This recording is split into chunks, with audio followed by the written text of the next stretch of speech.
In today's segment, we're going to talk about the AR-15. It is a sporting rifle, it is a tactical rifle, it is not an assault rifle. An assault rifle is something that the anti-gun people are trying to market or put out there as part of the propaganda to turn everybody against these type firearms.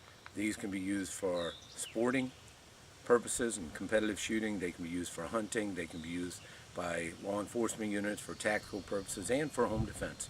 So it is the AR-15, Automatic Rifle Model 15. Now we're going to go ahead and take a look at this right here. This is called an illuminated reticle optic, and it allows you to get fast, accurate shots up close under low light, during broad daylight, inside a building going from daylight to dark time. It is really a fantastic option. It allows you to get, again, multiple hits fast up close under low light. It really does turn you into a gunfighter. Now here's how it works. Normally, if you want to aim the gun, you'll have to use your rear sight, your front sight. And if you're trying to aim the gun, you line up the rear sight, the front sight on the target. Once you adjust your red dot optic for the specific distance that you're going to use it. Now, wherever you look through the windshield here, the window, the view window, you're going to see an illuminated reticle. Here, the illuminated reticle is a circle with a dot. Now all you got to do is adjust. You got to adjust the optic for the distance that you want it to engage a threat. And all you got to do then is see the circle with the dot in the center of it. Wherever the dot is, that's where the bullet goes. So if you got a circle around the head and a dot in the center, that's where the bullet goes. So you don't have to line up your front sight, line up your rear sight. Simply bring the gun up wherever you see the illuminated reticle. It's point of aim, point of impact. But you can't just buy this thing and throw it on. You got to buy it, put it on, and then you have to adjust it. You have to adjust it for your desired distance. Now, if you adjust it for 50 yards out, I don't recommend you do that. That's a military distance.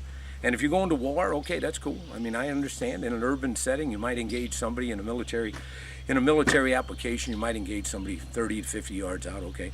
But in a civilian setting, you really need to be careful. If you adjust this thing for 50 yards, if you get into an armed encounter inside your home at under 21 feet, you're going to actually be shooting lower than where you want the bullet to impact. And that's important for you to understand, because if there's a hostage situation and you're aiming for the bad guy and your wife or kids are here and you pull a trigger, but you've got your illuminated reticle adjusted for 50 yards and at 10 feet you're hitting a little bit low, you're going to end up hitting your wife or your kids. So it's something you really need to think about. Ask yourself, where am I going to use this firearm? Am I going to use it inside my home or a military application? If you're going to use it inside your home, adjust it for the greatest distance where you'd engage a threat inside your home. That way it's dialed in for the distance that's most applicable for you in an emergency situation.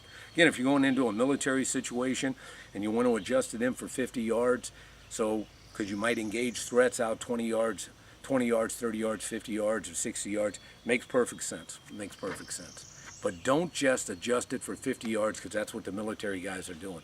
Understand that the point of impact changes if you're trying to utilize a firearm at a distance for which it's not adjusted. And just follow your instructions and they'll give you an idea about how to adjust it and how it works and how to adjust it windage and elevation wise for the distance you want. Now on this particular firearm, I've got what's called a quick release. Pull it forward and the whole top and this whole optic comes off. I've got it for a civilian setting. I don't see a problem with it. Some people don't like the quick release because this could get snagged on something.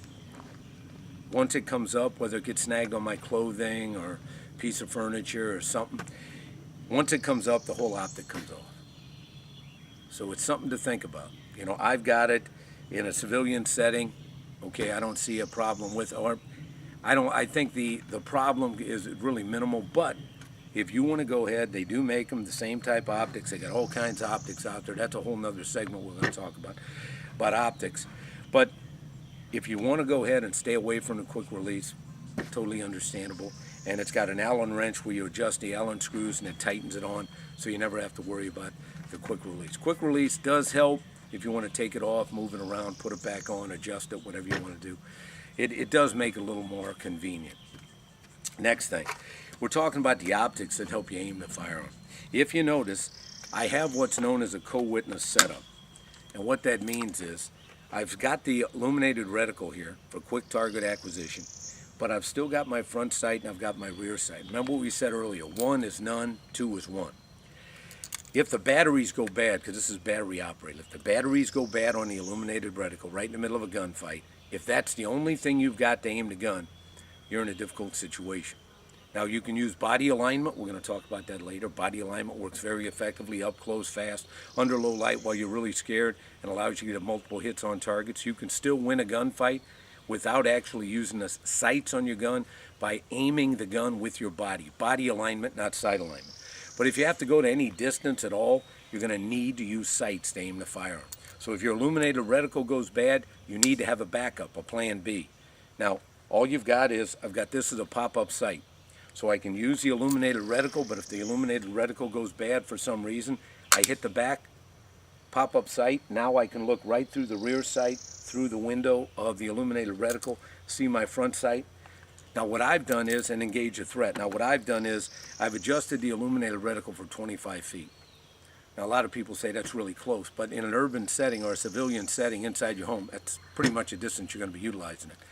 So I've got it adjusted for 25 feet. Now, the iron sights I've got adjusted out for 50 yards. So I use this up close, and if it's beyond, if it looks like it's going to be near 50 yards further out, I use the iron sights. So I can adapt. I've got up close, I've got longer distance. That works very well for me. It might be something you might want to utilize.